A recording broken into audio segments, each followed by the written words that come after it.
한국교회 역사 속에서 십자가의 은혜로 구원받고 죄의 종노릇하던 자리에서 해방이 되어 사랑으로 종노릇하며 진정한 복음의 자유를 누린 성도들이 참 많습니다.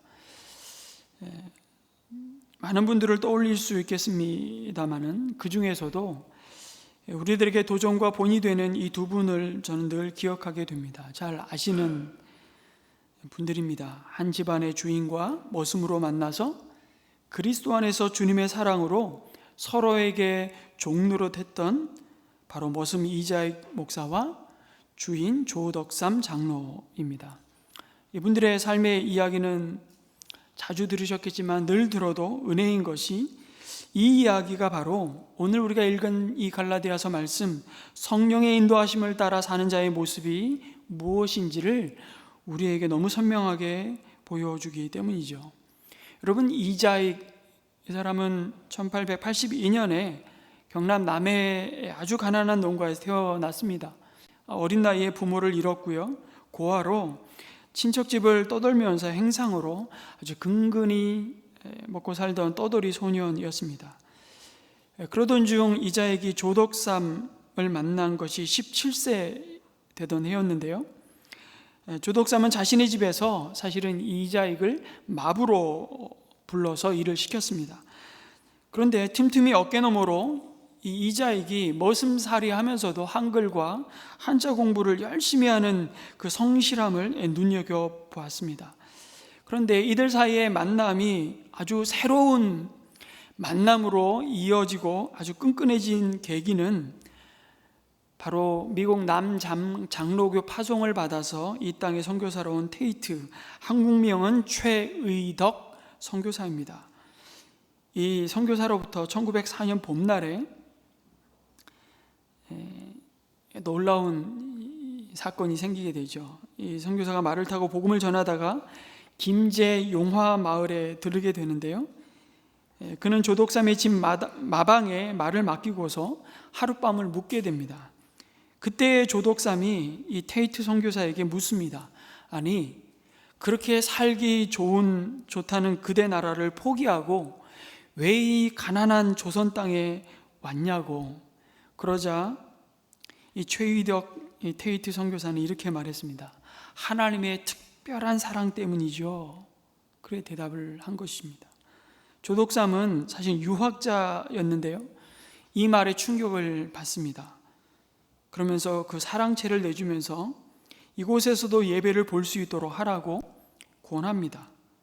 이것이 바로 여러분 잘 아시는 금산, 김제, 지금은 여러분 이 전북의 문화재로 지정된 건물인데요, 금산교회의 시작입니다. 그리고 집주인 조덕삼과 머슴 이자익이 이 테이트 선교사를 통해서 예수님을 영접하게 되고, 두 사람은 1905년 같은 주일 10월 11일 세례를 받게 됩니다.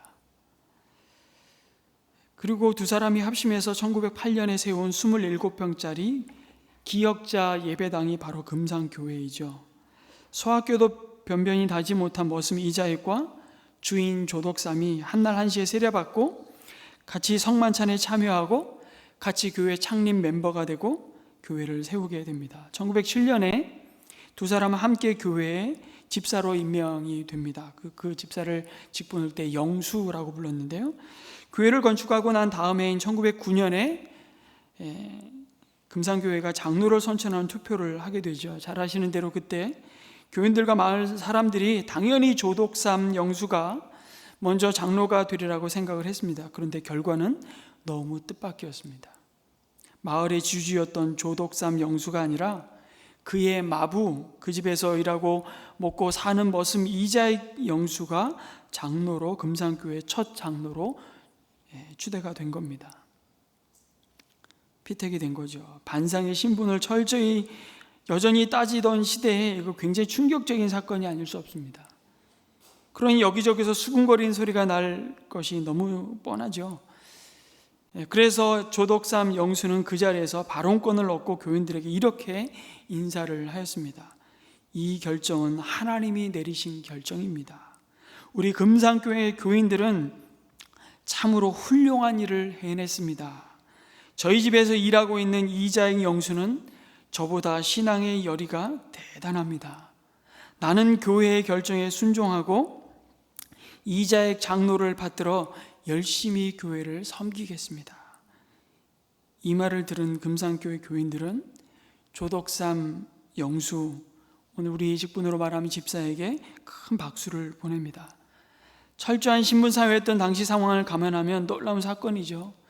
그러나 조 집사는 이를 불쾌하게 여기기보다 이 장로를 집사의 직분으로 잘 섬겼던 겁니다. 실제로 조덕삼 집사는 약속대로 이자익 장로를 섬기면서, 당시에는 목회자가 교회마다 있었던 시대가 아니었기 때문에 교육자들이 부족한 때라서 이자익 장로가 예배를 인도하고 설교하는 일이 많았답니다.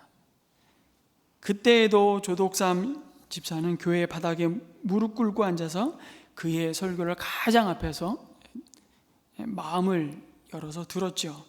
그리고 집에 돌아오면 이자익이 다시 머슴으로 주인을 깎듯이 섬겼습니다. 조덕삼은 자신보다 9살이나 어리고 자기 집의 종인 이자익이 평양신학교를 졸업하고 1915년 금산교회 테이트 선교사 1대 담임 목사에 이어서 2대 담임 목사로 부임해 내려왔을 때에도 그를 당회장 목사로 정중히 모셨습니다. 물론 이자익 목사가 신앙을 마칠 수 있도록 배려하고 물질로 도운 것도 역시 조덕삼 장로였습니다. 이 조덕삼 장로가 바로 주일 대사를 역임하고 그럼 국회 부의장을 지낸 조세영 장로의 할아버지입니다.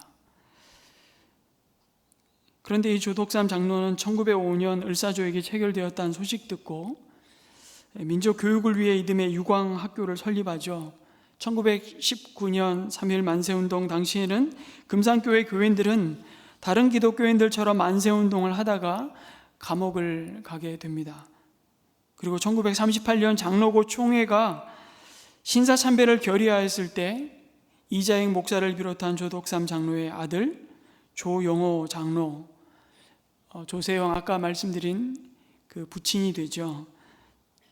이분들은 신사참배를 거부해서 극심한 고난을 겪게 됩니다. 급기야 교회가 폐쇄에 당하기도 한 민족의 시련과 함께한 교회로 기독교 한국 초대교회 역사 속에 남아있는 귀한 믿음의 모습을 보게 됩니다. 나라의 주권을 빼앗긴 가장 암울한 시대 속에서도 예수 그리스도께서 이루신 구원의 은혜를 입고 복음이 약속한 자유의 삶을 사랑의 섬김으로 살았던 분들입니다.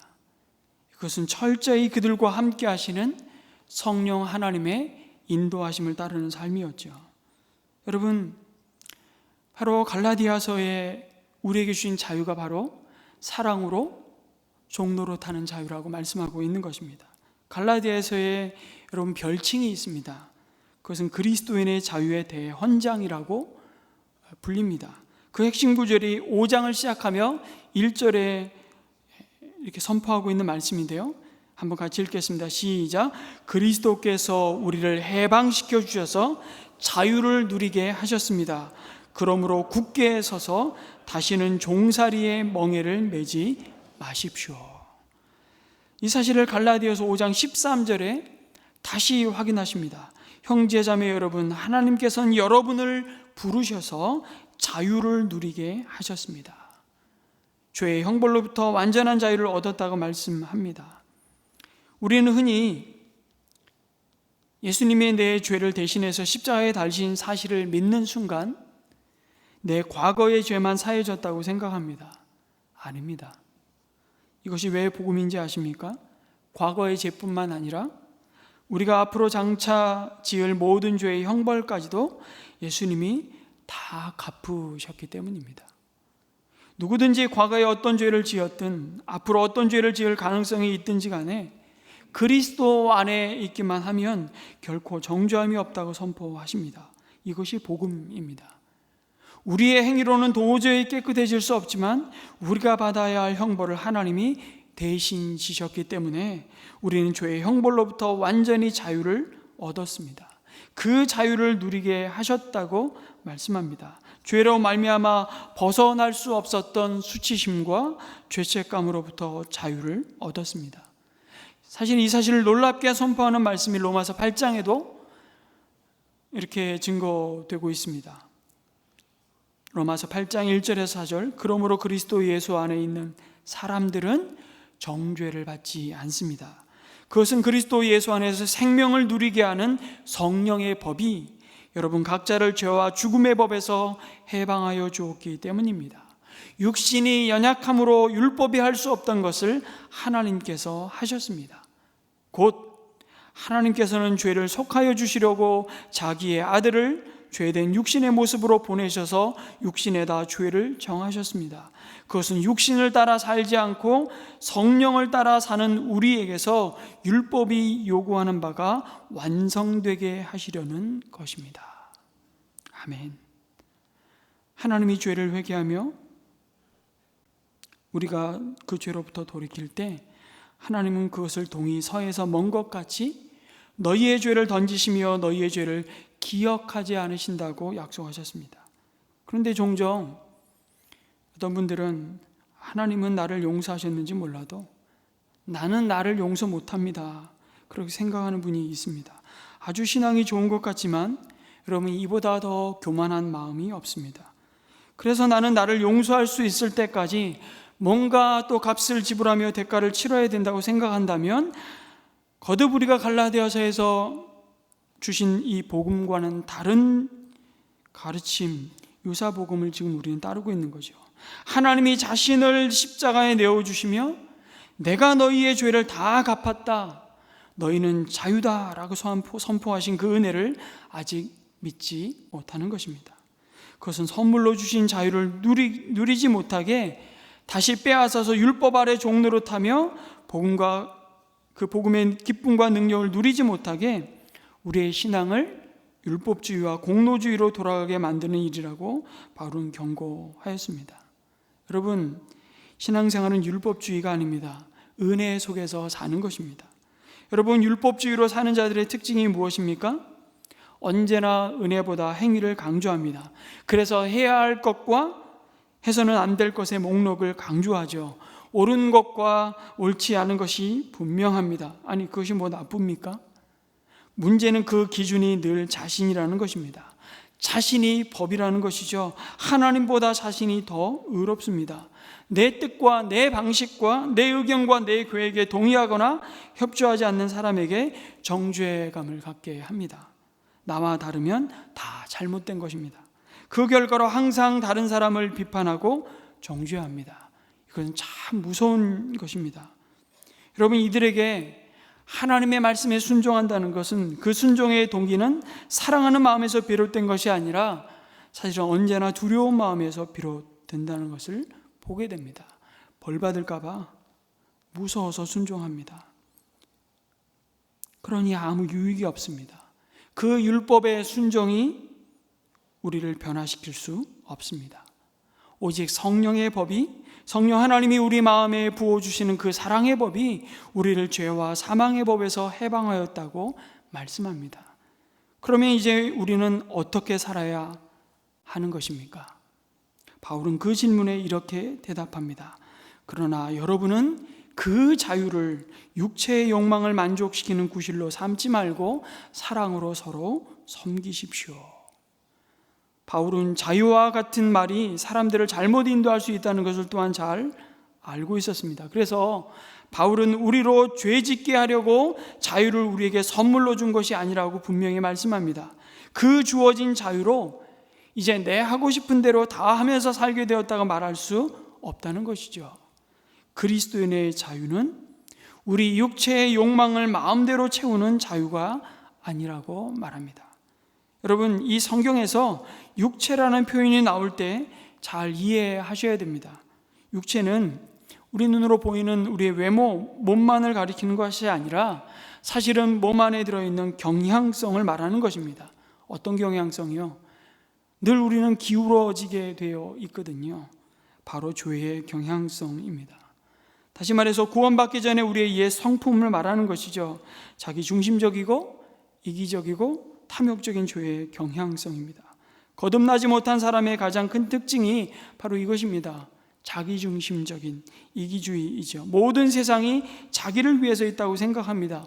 그래서 가정이 깨지고 불화가 생기고 교회가 갈라지고 사회가 고통당하는 것입니다. 여러분, 아담이 범죄한 이후 모든 인류는 사실 이러한 죄의 성품을 이어받았습니다. 그래서 여러분, 거짓말을 가르치지 않아도 우리 아이들은 참 용하게도 거짓말을 잘합니다. 혼자 가지려고 욕심도 부립니다. 그러나 우리가 예수 그리스도를 믿는 순간 우리는 하나님의 아들이 되죠. 이것은 곧 우리가 하나님의 성품에 참여하는 것입니다. 하나님의 성품을 우리 안에 이어받는다는 것이죠. 그래서 바울은 우리가 은혜로 받은 자유를 이 육체가 원하는 것을 추구하는 디딤판으로 만들지 않도록 조심하라고 경고합니다. 무슨 말입니까? 이제 우리의 모든 죄가 과거뿐만 아니라 앞으로 지을 가능성이 있는 모든 죄가 십자가에서 용서받았으니 이제 어떻게 살아도 그 구원의 자리에서 떨어질 수 없다고 생각하는 것입니다. 그런 무율법주의를 또한 경계하라고 말씀하십니다. 이제 바울은 율법에 대해서 자유함을 누리게 된 은혜가 오히려 방종을 낳고 그 자유를 남용하는 결과를 가져올 것을 경계하는 겁니다. 그럴 수 없다는 것입니다. 아니, 그렇게 살려고 해도 살 수 없는 자들로 우리가 변화되었기 때문입니다. 왜요? 우리 안에 거룩한 성령님이 함께 하시기 때문입니다. 이제 육체의 욕망을 따라 사는 것이 여러분 더 불편해진 사람으로 변화되었기 때문이죠. 그 사실을 17절에 말씀하는 겁니다. 육체의 욕망은 성령을 거스르고 성령이 바라시는 것은 육체를 거스릅니다. 이 둘이 서로 적대 관계에 있으므로 여러분은 자기가 원하는 일을 할 수 없게 됩니다 라고 말씀하죠. 이게 우리의 모습이라고.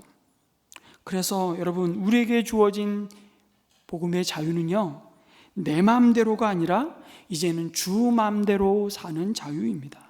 누구 마음대로요? 내 마음대로가 아니라 주님의 마음대로. 그것이 진짜 행복과 기쁨을 약속하기 때문입니다. 그래서 주 마음대로 살겠습니다. 그 삶의 태도가 사랑으로 서로 섬기며 종노릇하는 것이라고 말씀합니다. 죄와 율법의 종에서 해방하셔서 하나님은 사랑의 종노릇하는 자리로 가라고 말씀하십니다. 그것이 진짜 자유라고 하시죠. 사랑이 율법의 완성이기 때문입니다. 여러분, 예수님은 십자가에서 자신을 내어줌으로 하나님의 사랑으로 율법의 요구를 다 이루셨습니다. 그리고 그 사랑을 우리에게 자격이 아니라 은혜로 부으셨습니다. 그 사랑을 먼저 받은 자가 이제 율법을 지킴으로 의롭게 되고자 율법을 지키려는 종노릇이 아니라 주님이 우리를 그대로 용납하시고 사랑하신 것처럼 이제 우리 또한 그렇게 사랑으로 서로에게 종노릇하도록 부르셨다는 겁니다. 이 진리가 얼마나 중요했으면 예수님이 돌아가시기 전날 밤에 마지막으로 제자들과 식사하기 전에 갑자기 대야의 물을 떠오시더니 허리에 수건을 두르시고 제자들의 발을 씻기셨습니다. 제자들이 너무 깜짝 놀랐죠. 그런 허드렛 일은 종들이나 하는 일이었기 때문입니다. 그런데 예수님이 왜 그 일을 행하셨는지를 요한복음 13장 12절 이하에 이렇게 말씀하십니다. 예수께서 제자들의 발을 씻겨주신 뒤에 옷을 입으시고 식탁에 다시 앉으셔서 그들에게 말씀하셨다. 내가 너희에게 한 일을 알겠느냐? 너희가 나를 선생님 또는 주님이라고 부르는데 그것은 옳은 말이다. 내가 사실로 그러하다. 주이며 선생인 내가 너희의 발을 씻겨 주었으니 너희도 서로 남의 발을 씻어 주어야 한다. 내가 너희에게 한 것과 같이 너희도 이렇게 하라고 내가 본을 보여준 것이다. 내가 진정으로 너희에게 말한다. 종이 주인보다 높지 않으며 보냄을 받은 사람이 보낸 사람보다 높지 않다. 너희가 이것을 알고 그대로 하면 복이 있다. 이것이 진짜 복인 줄 믿으시기 바랍니다. 내가 남보다 못나서 못해서 섬기는 것이 아닙니다. 사랑으로 서로 섬기는 종노릇이 내 안에 계신 성령 하나님의 인도하심을 따라 사는 삶이기 때문입니다. 하나님이 왜 우리에게 성령 하나님을 보내주셨습니까? 우리가 은혜 안에서 진리를 따라 살도록 도우시기 위해서 오셨습니다.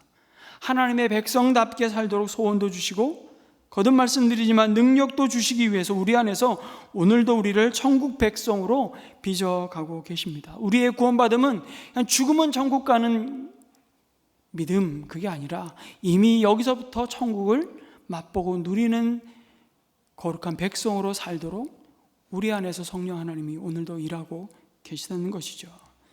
우리가 사랑으로 서로 섬기며 살아가도록 인도하십니다. 우리가 은혜를 따르는 믿음 생활을 하고 있는지, 그래서 율법을 여전히 좇는 종교 생활을 하고 있는지를 분별하는 좋은 방법이 있습니다. 그것은 바로 이 질문을 나에게 해보는 것입니다. 나에게 사랑의 동기에서 비롯된 섬김이 있는가?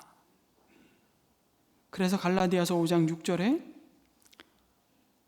그리스도인의 자유에 대해 헌장을 말씀하시면서 6절에 이렇게 말씀하시죠. 같이 한번 읽겠습니다. 시작. 그리스도 예수 안에서는 할례를 받거나 안 받는 것이 문제가 되는 것이 아닙니다.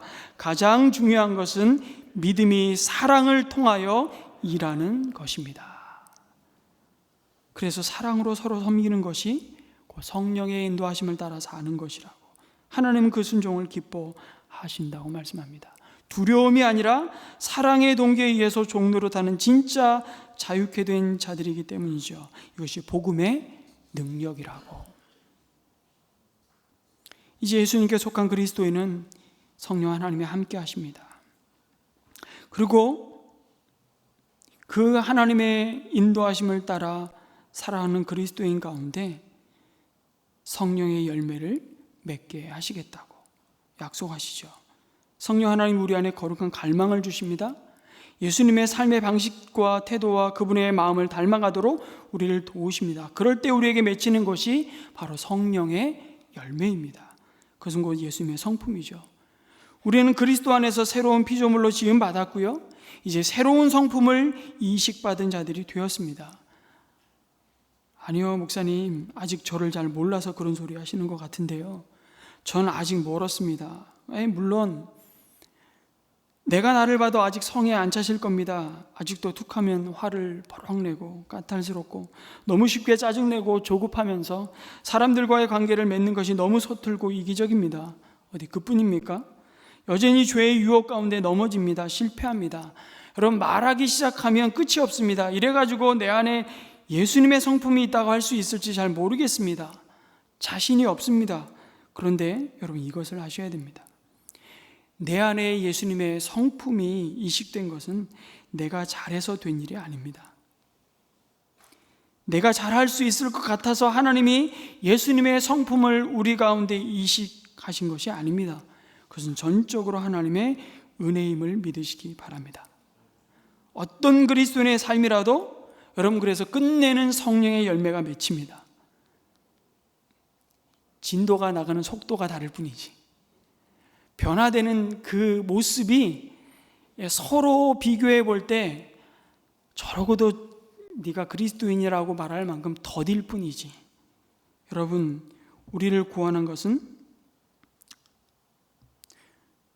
어떤 그리스도인의 삶이라도 끝내 성령의 열매를 맺고요, 우리는 열매 덕분이 아니라 믿음으로 구원받았지만 우리를 구원한 것은 열매 없는 믿음이 아니라고 말씀합니다. 믿음으로 구원받은 사람은 성령의 열매가 그 안에서 지금도 자라가고 있음을 믿으시기 바랍니다. 우리가 성령의 열매를 맺고자 하는 것은, 아니, 더 정확히 말씀드리면 성령의 열매가 맺히는 것은 우리의 구원이 여기에 달려있기 때문이 아닙니다. 하나님의 사랑을 더 많이 받기 위해서도 아닙니다. 성령의 열매를 맺는 것은 우리 안에 거룩하신 성령께서 함께 하셔서 우리가 하나님의 생명 곧 영생을 살고 있다는 증거이기 때문이죠. 다시 말해 우리 옛사람이 그리스도와 함께 십자가에 죽고 그와 함께 다시 새 생명으로 태어난 자임을 예수님의 부활을 통해서 확인해 주시고 그 믿음을 따라 사는 자들의 모습이 성품이 성령의 열매라는 것입니다. 다시 반복해서 또 복습해 보았으면 좋겠습니다.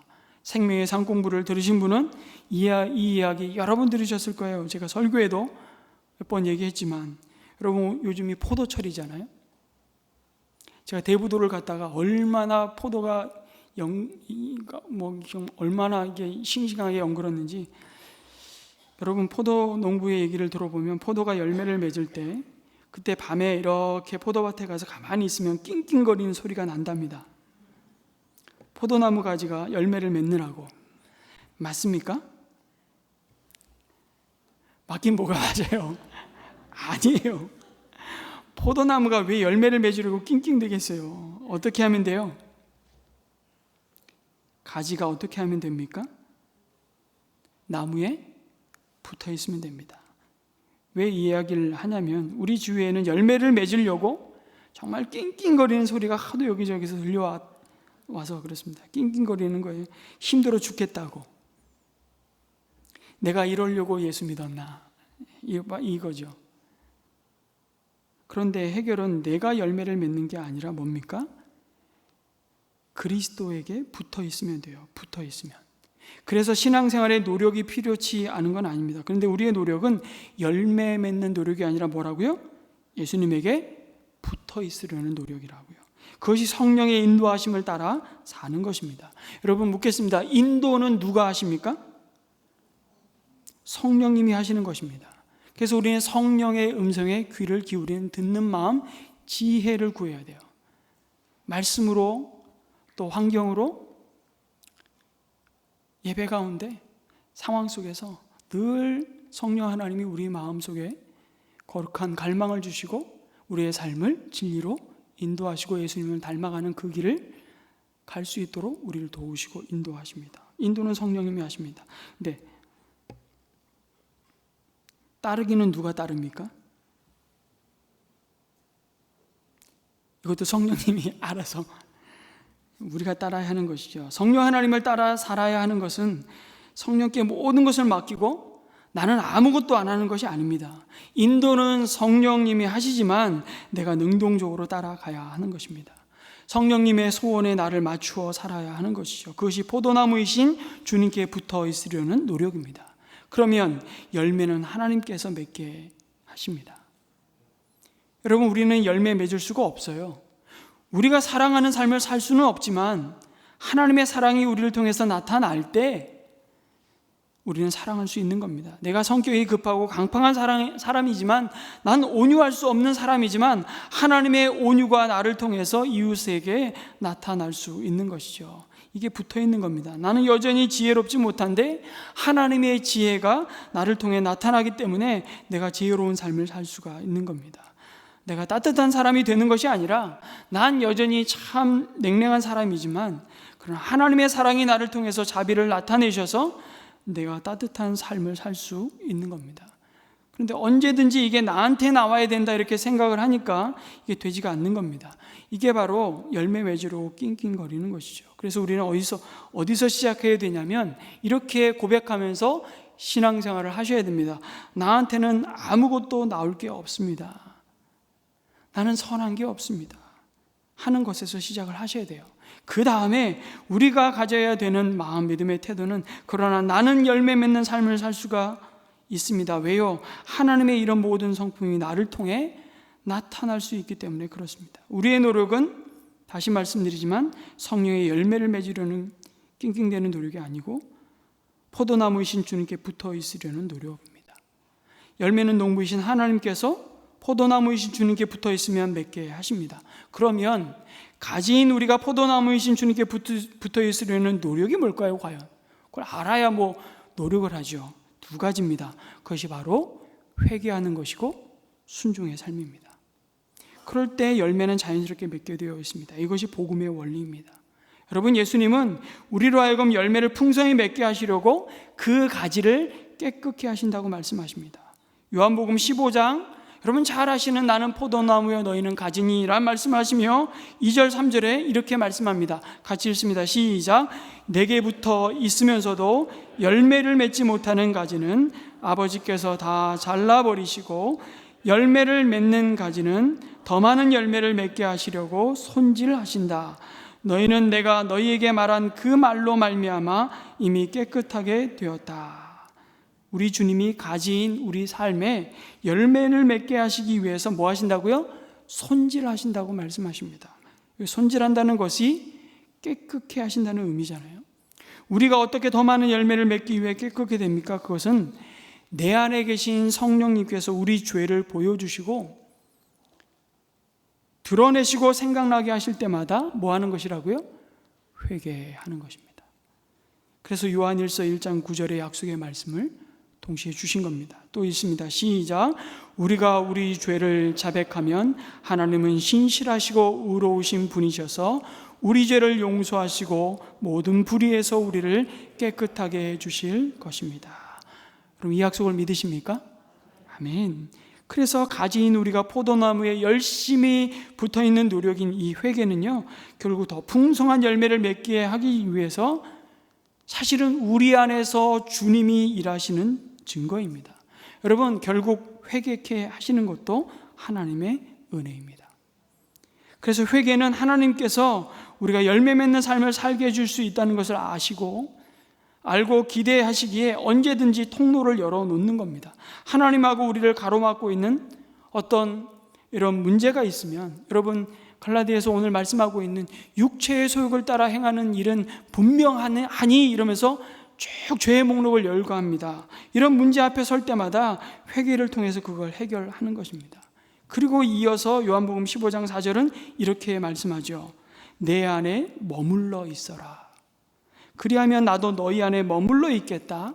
가지가 포도나무에 붙어 있지 아니하면 스스로 열매를 맺을 수 없는 것과 같이 너희도 내 안에 머물러 있지 아니하면 열매를 맺을 수 없다. 여러분, 예수님 안에 머물러 있는 것이 뭡니까? 첫 번째는 성령 하나님이 우리 마음에 불편한 마음을 주시고 말씀을 통해 우리의 죄를 드러내시고 보게 하실 때 회개하는 것이고, 두 번째는 순종하는 거예요. 그럼 사랑하는 삶 이럴 때 하나님께서 우리에게 소원을 주시지 않습니까? 누가 아프다는데 이 사람 죽 한번 끓여다 줘야 될 것 같아요. 그리고 가만히 있으면 이게 뭐예요? 아무것도 아니죠.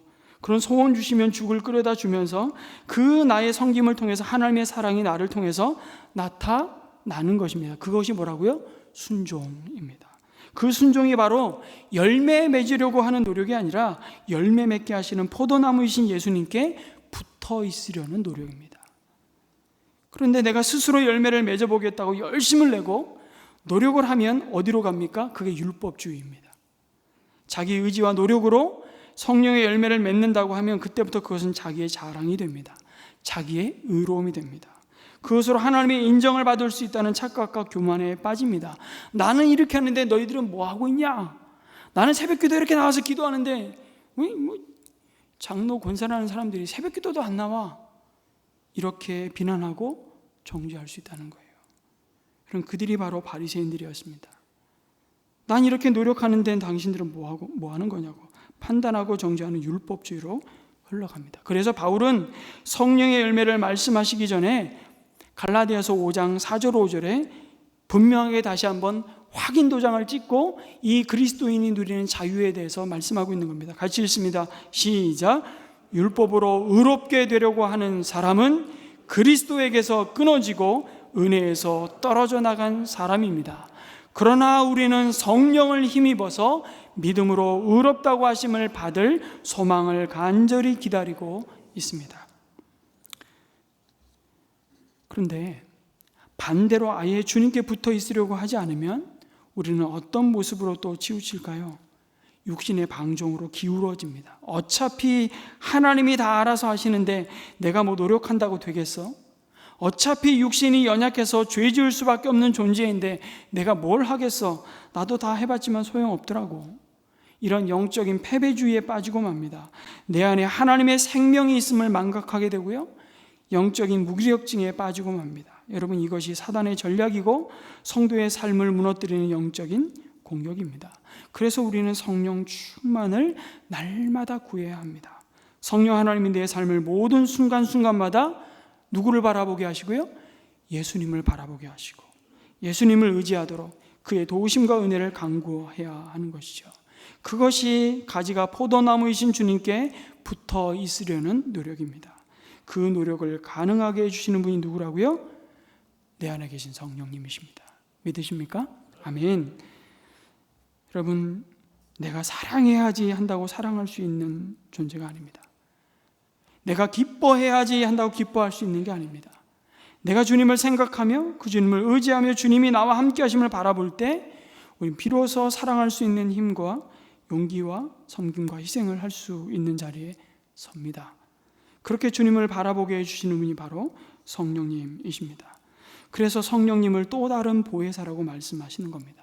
내 옆에서 나를 도우시며 나를 보호하시며 나의 상담자가 되시며 나를 위로하시는 분이시라고.